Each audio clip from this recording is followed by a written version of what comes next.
स्वागत सर्वांचे आपल्या मॅथ्स पंढरी या युट्यूब चॅनलमध्ये। वर्ग व वर्गमूळ भाग 2 हा व्हिडिओ आज आपण बनवत आहोत। भाग 1 चा व्हिडिओ आपण युट्यूब चॅनलवरती अपलोड केलेला आहे। पाहिला नसेल तर नक्की पाहून घ्या आणि जो कोणी आपल्या चॅनलवरती नवीन असेल तर मला असं वाटतं चॅनलला नक्की सबस्क्राइब करा for the next video. TET साठी आपण सिलेबस पर काही व्हिडिओज आपण या ठिकाणी टाकत आहोत। महत्त्वाचे एक्झाम्पल्स प्रत्येक व्हिडिओज मध्ये घेतलेले आहेत। तर चला अधिक वेळ न दवडता आपण आपल्या व्हिडिओला सुरुवात करूया। हे पहिलं एक्झाम्पल पहा। फक्त टीईटी साठी जर तुम्हाला व्हिडिओज पाहिजे असतील कारण आपल्या चॅनलमध्ये अनेक प्लेलिस्ट आहेत तर चॅनलवरती गेल्याच्या नंतर प्लेलिस्ट सेक्शन ओपन करा, त्यामध्ये टीईटी एक्झाम नावाची प्लेलिस्ट ओपन करा।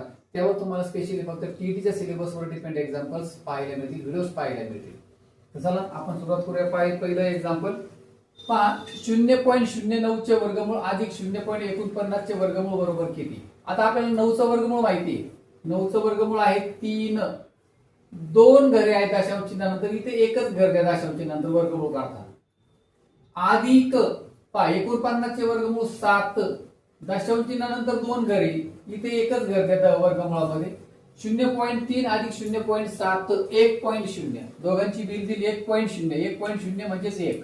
पर्याय क्रमांक 1 उत्तर असेल आपलं। उदाहरण क्रमांक 2 पहा, ते पण आपण याच ठिकाणी सोडू शकतो। 9 चे वर्गमूळ अधिक 3, आता 3 त्रिक 9। आता या 9 चे वर्गमूळ पुन्हा 3, हे वर्गमूळ कॅन्सल झालं।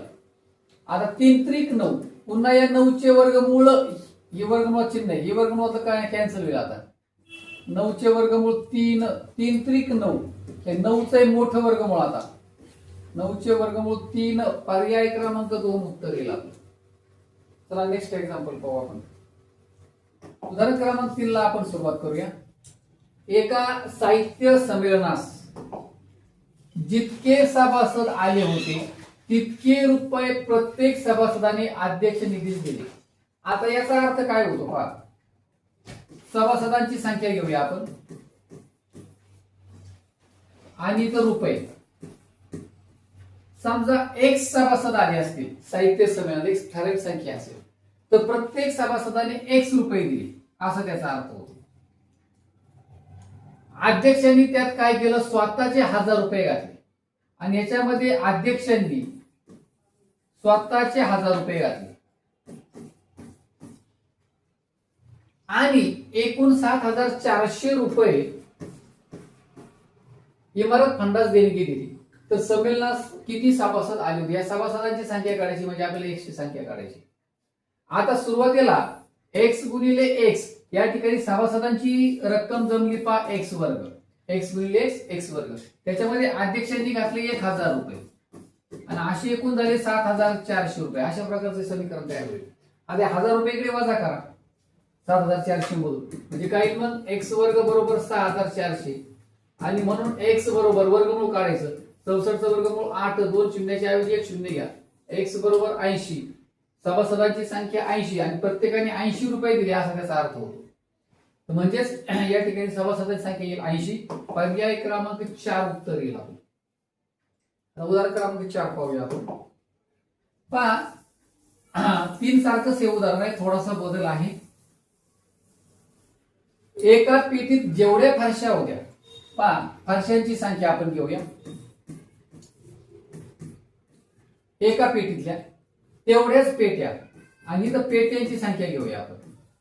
आता एका पेटीत एक्स फरशा होत्या असे मानू आणि मग पेट्यांची संख्या सुद्धा किती असणार आहे, एक्स असणार आहे। दोघांची संख्या समान आहे। एका पेटीत जेवढ्या फरशा तेवढ्याच पेट्या एका टेम्पोमध्ये, एका टेम्पोमध्ये। आता अशा 60 खेपा केल्या टेम्पोने, म्हणजे याचा अर्थ असा झाला की 60 टेम्पो झाले। पहा टेम्पो झाले एकूण 60। आता इथपर्यंत एका टेम्पोचा विचार असणार आहे आपल्याला। या एका टेम्पोतल्या एकूण फरशा झाल्या एक्स गुणिले एक्स एक्स वर्ग, या एका टेम्पोतल्या फरशांची संख्या झाली। आता एकूण 60 टेम्पो आहे, म्हणजे 60 खेपा म्हणजे 60 टेम्पो, त्याला 60 ने गुणावं लागेल। ह्या झाल्या एकूण फरशा आणि एकूण फरशांची संख्या आपल्याला दिलेली आहे। त्या टेम्पोने फरशा पोहोचवल्या, सर्व मिळून 77760 एवढ्या फरशा होत्या। म्हणजे एकूण फरशांची संख्या आपल्याला दिली 60 टेम्पोतल्या। तर एका पेटीमध्ये किती फरशा असतील, एका पेटीमध्ये हे पहा आपण इथं एका पेटीतल्या फरशांची संख्या घेतलेली एक्स, म्हणजे आपल्याला एक्स ची व्हॅल्यू काढायची आणि एकूण पेट्यांची संख्या पण एक्स असणार आहे।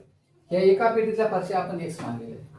तर चला आपण हे 60 इकडे गुणिले तिकडे भागिले होतील आणि म्हणून एक्स वर्ग बरोबर 77,760 भागिले 60. हे 0 0 गेला 6 आणि वरती भाग द्या.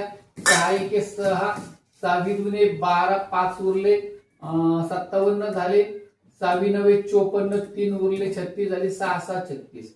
म्हणजे 60 ने भाग दिल्यानंतर आपल्याला उत्तर मिळणारे 1296. आता आपल्याला वर्गमूळ काढायचं. 1296 वर्गमूळ पहा. 1296 लॉजिकली पण आपण वर्गमूळ काढू शकतो. पाठ असेल तर खूपच छान. याचं उत्तर 36 येणार आहे. पण आपण उत्तरापर्यंत कसे पोहोचणार आहोत ते मी तुम्हाला सांगतोय. पहा 30चा जो वर्ग आहे 900 आणि 40चा जो वर्ग आहे तो आहे 1600. म्हणजे 30 आणि 40च्या दरम्यान आपल्याला उत्तर मिळणार हे लक्षात घ्या. 30 आणि 40च्या दरम्यान. तर 30 आणि 40च्या दरम्यान इथं फक्त एक आणि एकच संख्या आहे 36. 30 आणि 40च्या दरम्यान. त्यामुळे डायरेक्ट आपलं उत्तर मिळून जाते 36. हे लक्षात घ्या. तसेच वर्गमूळ काढता येत असेल खूपच छान. भागाकार पद्धत माहिती असेल तुम्हाला त्या पद्धतीने तुम्ही वर्गमूळ काढू शकता. किंवा दुसरा एक पर्याय पहा. एकक स्थानी 6 आहे म्हणजे याचा अर्थ आपल्याला माहिती झाले 30 आणि 40च्या दरम्यान वर्गमूळ आहे. म्हणजेच एकक स्थानी 6 असेल तर 34 किंवा 36 चा हा वर्ग असू शकतो. 4 चौक 16, 6 6 36. परंतु या ठिकाणी 34 पर्याय नाही त्यामुळे आपण घेणार 36. किंवा मागच्या व्हिडिओमध्ये मी तुम्हाला 2 अंकी संख्येचे वर्ग शॉर्टकट पद्धतीने कसे करायचे ते पण सांगितलेले. चला पुढचा एक्झाम्पल घेऊया. उदाहरण क्रमांक 5. P बरोबर 64, Q बरोबर 144. तर वर्गमुळात 3 वर्गमुळात P अधिक वर्गमुळात Q बरोबर किती? पहा Q आपल्याला दिलेला आहे 144. 144 चं वर्गमूळ काढा हे पूर्णपणे. उत्तर आले 12. त्यात अधिक ही पूर्ण व्हॅल्यू काढून घ्या. P चे वर्गमूळ 64 चे वर्गमूळ आले 8. 8 त्रिक 24 म्हणजे या 12 मध्ये आपल्याला 24 मिळवायची. उत्तर आले 36. आता बाहेरचे वर्गमूळ ही आतली किंमत झाली 36 म्हणजे 36 चं वर्गमूळ काढायचं. ही 6 पर्याय क्रमांक 3 उत्तर येईल आपलं. हे तर तोंडी आहे. 441 चं वर्गमूळ 21 येतं. परंतु दशांश चिन्हानंतर 1 2 3 4 5 6 घरे इथे 3 द्यायची. 1 2 3 6च्या निम्मे 3 करायची आणि डावीकडे 0 0.021 उत्तर पुढे पर्याय क्रमांक 4 हे आपलं उत्तर असेल. तर नेक्स्ट एक्झाम्पल उदाहरण क्रमांक 7. आता हे उदाहरण शॉर्टकट पद्धतीने कसं सोडवायचं पहा. आपल्याला काय दिलंय 169 गुणिले 81 बरोबर 13,689 आणि विचारलंय काय 13,689 म्हणजेच काय 136.89 चे वर्गमूळ काढा. आता काम फार सोपं आहे. थोड्या वेळ दशांश चिन्ह नाही असं आपण गृहीत धरूया. या संख्येचं वर्गमूळ ही संख्या म्हणजेच काय 169 गुणिले 81 म्हणजे थोडक्यात आपल्याला काय करायचंय 169 गुणिले 81 चं वर्गमूळ काढायचं.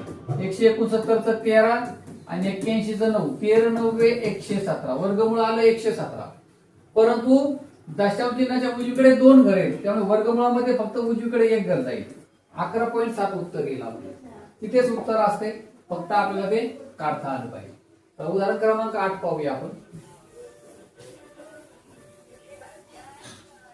उदाहरण क्रमांक 8 पहा. वर्गमुळात 256 चा 1/2 भागात बरोबर m. तर m ची किंमत किती? पहा 1/2 चा अर्थच होतो वर्गमूळ म्हणजे 256 चे वर्गमूळ काढायचे आपल्याला. हे बाहेरचं वर्गमूळ तसंच राहील पण आतमध्ये 256 चे वर्गमूळ काढायचे आपल्याला. ते आलं 16. आता 16 चे वर्गमूळ 4 पर्याय क्रमांक 3 उत्तर येईल. उदाहरण क्रमांक 9 पहा 8च्या 4थ्या घातांकाची किंमत आहे 4096. आता इथे आपल्याला पहा कोणाची किंमत काढायची. हे मोठं वर्गमूळ आहे त्याच्यामध्ये पुन्हा एक छोटं वर्गमूळ आहे 40.96 छेद 10 बरोबर किती? तर आधी आपण काय करूया हे जे आतलं वर्गमूळ आहे ना याची किंमत काढूया. 40.96 चे वर्गमूळ पहा 40.96 चे वर्गमूळ. थोडा वेळ काय करूया आपण हा दशांश चिन्ह नाही असं गृहीत धरूया. 4096 चे वर्गमूळ म्हणजे 4096 ची किंमत आपल्याला या ठिकाणी दिली 8चा 4था घात. 8च्या 4096 चे वर्गमूळ काढायचं म्हणजे 8च्या 4थ्या घातांकाचं वर्गमूळ काढायचं. हे लक्षात घ्या. आणि जेव्हा घातांकित संख्या असते ना, त्या घातांक निम्मा करायचा वर्गमूळ काढताना. 4चे निम्मे 2 म्हणजेच काय की 8च्या चौथ्या घातांकाचं वर्गमूळ येणार आहे 8चा वर्ग. आणि 8चा वर्ग किती 64.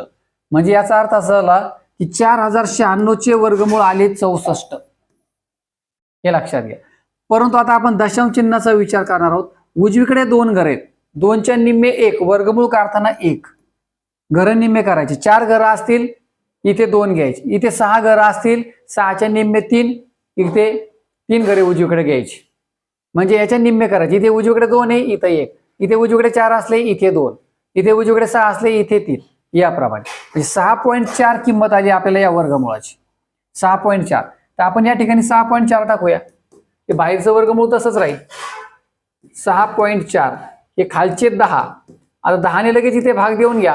म्हणजे किती आले पहा वर्गमुळामध्ये दशांश चिन्ह 1 घर डावीकडे येईल 0.64. आता 64चं वर्गमूळ आपल्याला माहिती आहे 8. आताच मी नियम तुम्हाला सांगितला. वर्गमूळ काढताना इथे 2 घरं येतात. 2च्या निम्मे 1 उजवीकडे 1 घर सोडायचं आणि इथे दशांश चिन्ह द्यायचं. 0.8 उत्तर येईल आपलं. 0.8. पर्याय क्रमांक 3 उत्तर येईल. चला आपण पुढचं एक्झाम्पल घेऊया. Example number 10. 6.76. आता जर आपण दशांश चिन्ह जर काढला तर 676 ही संख्या 26चा वर्ग आहे पहा. त्यामुळे थोडे आपले वर्ग पाठ असणं गरजेचं आहे पहा. 676चं सेपरेट वर्गमूळ काढूया आपण 26. आता दशांश चिन्हाचा विचार करा. इथे 2 घर आहेत. इथे 1 घर सोडा 2.6. 169 13चा वर्ग आहे म्हणजे वर्गमूळ 13 येईल. आता आपण वरचं दशांश चिन्ह काढून टाकूया 26 देऊन टाकूया. उजवीकडे 1 घर गेल्यामुळे खाली 1 शून्य वाढवा. बस 13 एके 13 हा शून्य आला. 13 दुने 26. पहा आता बे एके बे बे पंचे 10 1/5 उत्तर आलं आपलं. परंतु इथे 1/5 नाहीये. मग आपण दशांश चिन्हामध्ये उत्तर आहे. मग काय करूया आपण 1ला 5 ने भागूया. 0.2 उत्तर येईल आपलं. पर्याय क्रमांक 2 उत्तर येईल. 1ला जर आपण 5 ने भाग दिला तर पर्याय क्रमांक 2. किंवा इथे 2/10 आले होते पहा. 2ला जरी 10 ने भाग दिला तर 0.2 उत्तर येईल आपलं. चला उदाहरण क्रमांक 11. हे उदाहरण तोंडी सोडवण्यासारखं उदाहरण आहे. 110.25चं वर्गमूळ काढायचं. 25चं वर्गमूळ 5 आणि 110ची फोड 11 गुणिले 10 करायची. लगातार 2 संख्यांचा गुणाकार पाहिजे आपल्याला. लगातार 2 संख्या. यातली छोटी संख्या या ठिकाणी घ्यायची. 10.5 10.5 उत्तर येईल आपलं. पर्याय क्रमांक 1 उत्तर येईल. उदाहरण क्रमांक 12. 19.9चा वर्ग करायचा आहे आपल्याला. पहा बरेचसे विद्यार्थी असंही करू शकतात 199 गुणिले 199 किंवा 19.9 गुणिले 19.9. याही पेक्षा सोपी पद्धत सांगतो वेळ वाचवणार आहे आपली. आता इथे आपण 199 गृहीत धरणार आहोत. दशांश चिन्हाचा नंतर विचार करूया. 200 वजा 1 करा. विस्तारित सूत्राचा आपण वापर करूया. 200 वजा 1चा वर्ग. आता काय करायचं वजाबाकी जर असेल तर 200चा वर्ग करा आधी. 2चा वर्ग 4. 2 शून्याच्या ऐवजी 4 शून्य घ्यायचे वर्गामध्ये. त्यामध्ये मिळवायचं आहे आपल्याला 1चा वर्ग. 1चा वर्ग 1. आता हे आले 40,001 आले. हे लक्षात असू द्या. आता पुढे काम काय करायचं या दोघांचा गुणाकार करायचा आहे. 200 गुणिले 1 200 त्याचे दुप्पट 400. 400 आपल्याला यातून वजा करायचे. वजा 400. पहा एकातून 0 गेला 1. शून्यातून 0 गेला 0. 400तून 4 गेले 396. आता आपण दशांश चिन्ह देऊया. पहा वर्ग करताना इथे 1 घर आहे ना. आता इकडे 2 घरे सोडावी लागतील. 396.01 उत्तर येईल आपलं. 396.01. पर्याय क्रमांक 1. चला आता उदाहरण क्रमांक 13 घेऊया. पहा 13 मध्ये काय आहे